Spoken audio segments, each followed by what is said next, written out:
View था village के बारे में और नेहरू जी का ये हम देख लेते हैं। तो बेसिकली ये उनके लेटर का कंटेंट है। एक गांधी जी ने लेटर भेजा है और फिर उसका जवाहरलाल नेहरू जी ने रिप्लाई किया है। तो गांधी जी लेटर लिखते हैं इनको एंड वो अपना क्या विचारधारा है गाँवों के बारे में गांधी जी इसमें बताते हैं। तो बताते हैं कि इंडिया को सही में फ्रीडम तब मिलेगी जब हम रियलाइज़ करें कि बहुत सारी पॉपुलेशन जो है वो गाँव में रहती है, शहरों में नहीं रहती है, झोपड़ियों में रहती है, बड़े-बड़े पैलेसेस में नहीं रहती है, ठीक है? बड़े-बड़े हवेलियों में नहीं रहती है। एंड करोड़्स ऑफ पीपल मतलब करोड़ों लोग जो हैं वो कभी भी पीस में या शांति में नहीं रह सकते हैं, या वो उनको अगर गाँव से निकाल के शहरों में ला दिया गया या बड़ी हवेलियों में डाल दिया गया, ठीक है? एंड मतलब यहाँ पे ये कहना चाह रहे हैं कि अगर हमने बहुत शहरीकरण कर दिया, जिनका दिल गाँव में बसता है वो खुद को उस सिस्टम में नहीं ढाल पाएँगे, ठीक है? और फिर उनके पास कोई रास्ता नहीं रहेगा, या तो वायलेंस के रास्ते पे जाएँगे और इस तरीके के रास्ते पे जाएँगे। तो अगर हमें अपने देश में लोगों के नॉन वायलेंस के रास्ते पे लेके जाना है और अपनी जो मानवता है देश के लोगों को उसको बचानी है, तो हमें गाँव को हमेशा ज़िंदा रखना है और गाँव की जो सिंपल सिटी होती है, जितना सिंपल विलेज लाइफ होता है उसको मतलब जीवित रखना है। अब इसके रिप्लाई में जवाहरलाल नेहरू लिखते हैं कि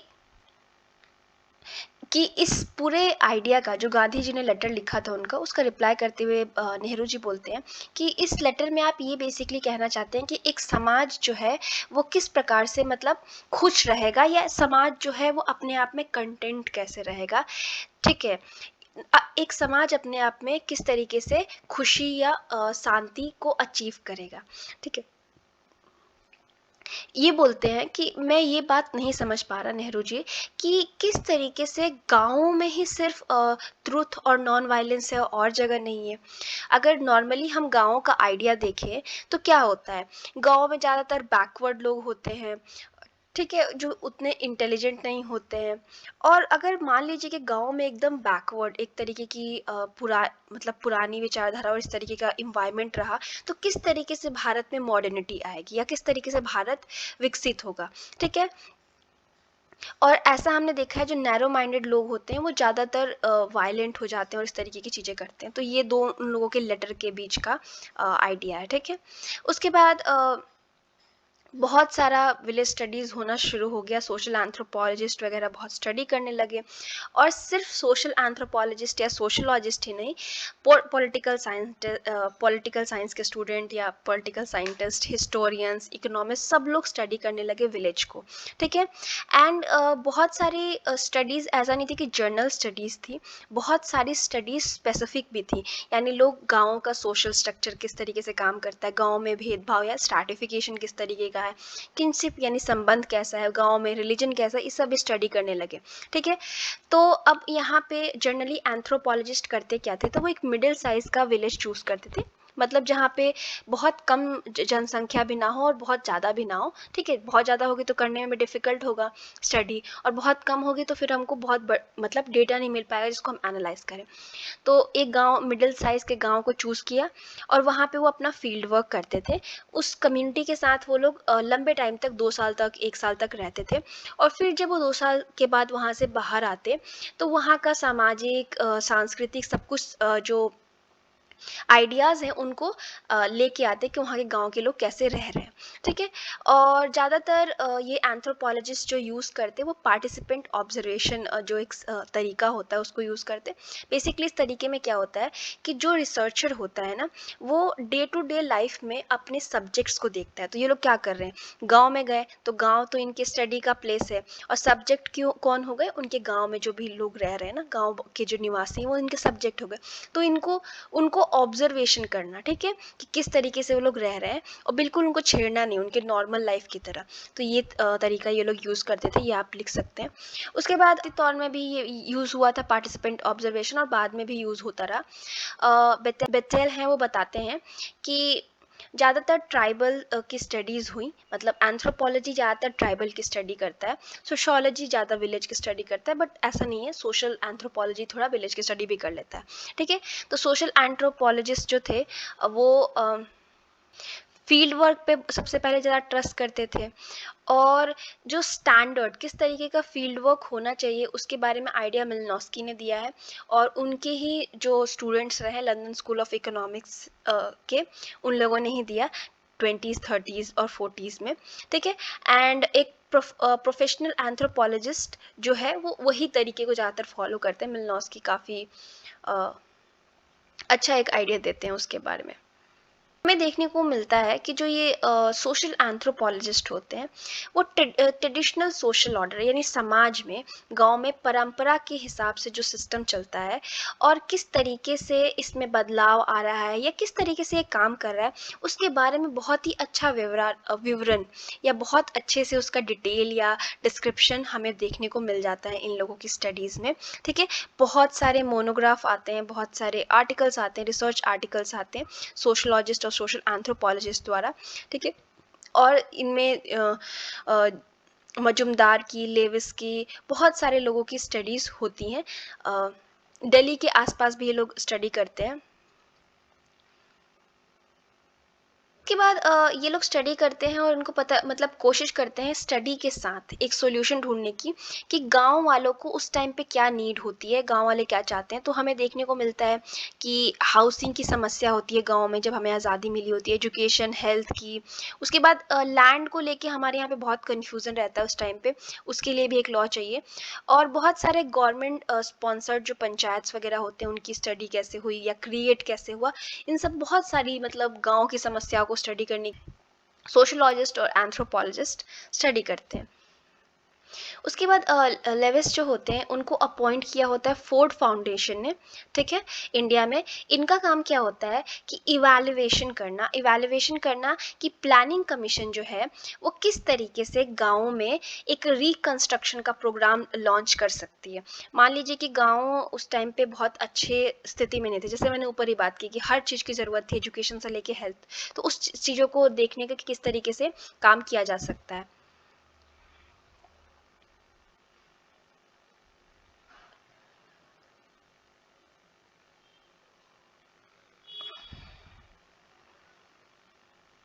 तो देखिए, एक एंथ्रोपोलॉजिस्ट या सोशोलॉजिस्ट की अगर हम बात करें तो इकोनॉमिस्ट जो होता है उनसे बहुत डिफरेंट तरीके से विलेज को स्टडी करते हैं।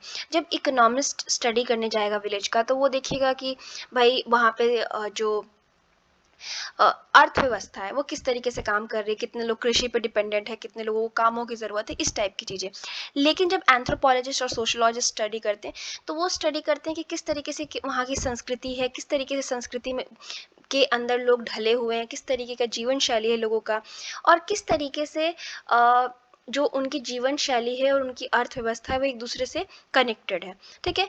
और फिर वो कहीं ना कहीं उस टाइम पे जो एंथ्रोपोलॉजिस्ट और सोशोलॉजिस्ट का वर्क था वो इकोनॉमिस्ट को भी हेल्प किया विलेज को समझने में, क्योंकि ये लोग तो सिर्फ मनी वाला मैटर को ज़्यादातर देखते हैं, और इन लोगों ने जब सोशोलॉजिस्ट और एंथ्रोपोलॉजिस्ट ने स्टडी किया तो एक होलिस्टिक स्टडी होता था, मतलब हर एस्पेक्ट की स्टडी करते थे। तो ये काफ़ी हेल्प किया इकोनॉमिस्ट वगैरह के भी प्लानिंग करने में, और प्लानिंग का जो भी आइडिया था कि गांव को किस तरीके से हम प्लानिंग करके अब कुछ भी गांव में एक चेंज लाना है, तो उस टाइम पे इन लोगों की स्टडीज़ ने काफ़ी हेल्प किया। काफ़ी सारे लोग काफ़ी सारे गवर्नमेंट ने भी स्पॉन्सर करके भेजा था, कुछ लोग खुद से भी कर रहे थे एज देयर रिसर्च पेपर वगैरह। फर्स्ट जो एंथ्रोपोलॉजिस्ट ने स्टडी की तो उनके बिग ब्रदर्स बहुत फनी वे में लिखा है, मतलब बेसिकली बिग ब्रदर्स यहाँ पे बोला गया है, उनकी इकोनॉमिस्ट की तो हेल्प किया ही किया, जो स्टडीज़ हुई एंथ्रोपोलॉजिस्ट द्वारा गाँव की, वो इकोनॉमिस्ट को हेल्प किया कि किस तरीके से हम रूल एंड रेगुलेशन बना के वहाँ की अर्थव्यवस्था को, गाँव को सुधार सकते हैं। पर एंथ्रोपोलॉजिस्ट को ये बात पता थी कि जो वो लोग स्टडी कर रहे हैं गाँव में, उनकी स्टडी बहुत सुपीरियर क्वालिटी की है, क्योंकि वो सब कुछ एक पूरा जो डिटेल लाइफ है या डिटेल जिस तरीके की जीवन शैली है गांव में वो दिखा रही है। और वो सिर्फ इकोनॉमिस्ट को नहीं, पॉलिटिकल साइंटिस्ट को, सोशल वर्कर को, हिस्टोरियन को, अलग अलग डिफरेंट डिफरेंट जो स्कूल के लोग हैं या डिफरेंट डिफरेंट डिसिप्लिन या सब्जेक्ट के लोग हैं उनको हेल्प करेगी, बिकॉज ये पूरा एकदम आपको हर चीज़ का डेटा प्रोवाइड कर रहे थे, ठीक है। एक पॉइंट ऑफ व्यू से नहीं देख रहे थे, सारे पॉइंट ऑफ व्यू से स्टडी कर रहे थे, वहाँ की अर्थव्यवस्था, वहाँ की राजनीति, कल्चर, सब कुछ, ठीक है। एंथ्रोपोलॉजिस्ट क्रिटिसाइज भी कर रहे थे इकोनॉमिस्ट और या जो ये गवर्नमेंट की एम्प्लॉय या ऑफिशियल्स जो थे उनके तरीके को, बिकॉज वो लोग इंसानों को इंसानों की तरह ट्रीट नहीं कर रहे थे, वो बस ऐसे ट्रीट कर रहे थे कि क्या मतलब, मान लीजिए कि एक इकोनॉमिस्ट जाता है तो उसको देखना है गांव में क्या क्या अर्थव्यवस्था के तरीके हो सकते हैं, या अर्थव्यवस्था को उभारने के तरीके हो सकते हैं। भाई कितनी जमीन है, उस पर खेती हो सकती है, कहाँ पे ब्रिज बनाया जा सकता है, कहाँ पे मतलब बांध बनाया जा सकता है, इस टाइप की चीजें, मतलब केवल मनी ओरिएंटेड चीजें देखी जाती थी। या ऑफिशियल प्लानर्स होते थे तो उनको देखना था किस तरीके से हम विकसित कर दे, ये कर दे, वो कर दे, कहाँ से मनी आ जाए, इस टाइप की। और उन लोगों ने बहुत सारी चीज़ों को नज़रअंदाज किया, जो कि एक एंथ्रोपोलॉजिस्ट या सोशोलॉजिस्ट नहीं कर सकता, क्योंकि वो हर चीज़ को, उसके लिए हर चीज़ इंपॉर्टेंट है कि गांव वालों की फीलिंग क्या है, गांव वालों की संस्कृति क्या है, कल्चर, तो ठीक है इस तरीके से। अब देखिए इकोनॉमिस्ट क्या होते थे, वो क्वांटिटेटिव टेक्निक्स यूज़ करते थे साइंटिफिक तरीके से, कि भाई हमें बस नंबर्स, कि गांव में कितना किलो अनाज उगा, हम खेतों में क्या डालेंगे तो और ज़्यादा अनाज उग सकता है, 10 टन उगा है तो हम उसको 20 टन कैसे कर सकते हैं, कितने को बेच सकते हैं, इस तरीके से स्टडी की। वहीं पे एंथ्रोपोलॉजिस्ट ने क्वालिटेटिव स्टडी की। उन्होंने हर एक पार्ट को, एक गांव को उन लोगों ने एक ऐसा यूनिवर्स बना दिया, एक ऐसी दुनिया बना दी जिसके हर हिस्से को वो जानना चाहते थे। उनके जाति प्रथा से लेके, उनकी धार्मिक विश्वासों को लेके, उनके जीवन शैली के बारे में, उनके परिवार के बारे में, उनकी मैरिज के बारे में, सब कुछ। तो बहुत अलग थी दोनों की अप्रोच भी। सारे जो एंथ्रोपोलॉजिस्ट या सोशल एंथ्रोपोलॉजिस्ट गवर्नमेंट के अंदर या गवर्नमेंट एजेंसीज के साथ भी काम कर रहे थे, लेकिन श्रीनिवासन जी का एक अलग आइडिया था। वो बोलते थे कि एंथ्रोपोलॉजिस्ट को सोसाइटीज़ में अपने लेवल पे काम करना चाहिए, गवर्नमेंट एजेंसीज के अंदर वगैरह नहीं। उसका मेजर रीज़न ये देते थे कि सेफ डिस्टेंस मेंटेन करके रखना चाहिए गवर्नमेंट से, या पॉलिटिकल जो एजेंसीज है, राजनीति से संबंधित जो भी एजेंसीज है।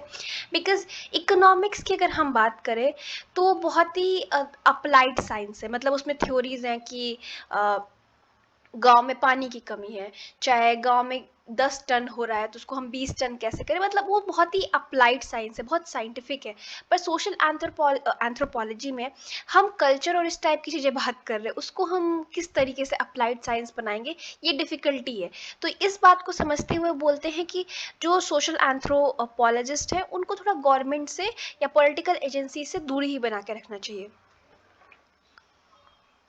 अब वो बोलते हैं कि जो स्टडी करना है इंडियन विलेज का, उसको अगर हम बात करें तो हम विलेजेस को इसलिए स्टडी कर रहे हैं क्योंकि हम इंडिया को, एक इंडिया का माइक्रो कॉस्म देख रहे हैं। बेसिकली इसका मतलब ये होता है कि कोई भी बड़ी सी चीज़ होती है ना, उसका छोटा सा स्वरूप, जैसे पूरा हमारा जो ग्लोब है, ठीक है, हमारा अर्थ जो है उसका छोटा सा स्वरूप हम लोग घर में रखते हैं ना, ग्लोब गोल सा जिस पे बना होता है, उसी की बात कर रहे हैं कि जब हम विलेज के स्टडी करते हैं ना तो इंडिया का एक छोटा सा स्वरूप हमें देखने को मिलता है। लेकिन जो हम लोगों की स्टडी होती है वो डिस्क्रिप्टिव होती है, और वो क्वालिटेटिव होती है, बहुत सारे डिफरेंट डिफरेंट फैक्टर्स के बारे में बात करती है।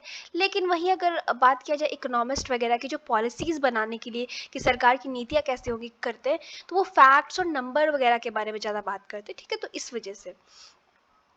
और ऐसा नहीं है कि एंथ्रोपोलॉजिस्ट उस चीज़ों को छोड़ सकते हैं, हम लोगों को डिटेल में स्टडी करना ही पड़ेगा, ठीक है।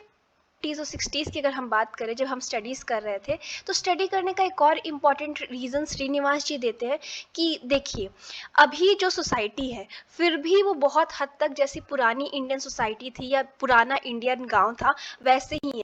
लेकिन जो 10 सालों के अंदर चेंज आएगा ना, उसने एकदम गांव को बदल के रख देगा, और वो काफ़ी हद तक ठीक भी थे। अगर आप अभी गांव में देखें, मोस्ट ऑफ पहले के गांव जो है वो टाउन्स बन चुके हैं। अब उनके अंदर वो पूरी गांव वाली बात नहीं, बहुत आपको कम गांव मिलेंगे जो एकदम जैसे पुराने जमाने में थे वैसे ही अभी भी हैं।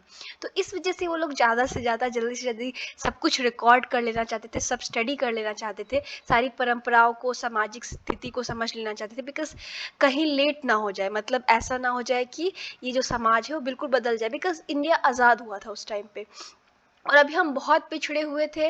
और अभी बहुत ज़्यादा हमारे यहाँ पे वो उस टाइप का मॉडर्न डेवलपमेंट या वेस्टर्न टाइप का जो विकास है वो अभी हुआ नहीं था, इस वजह से, ठीक है।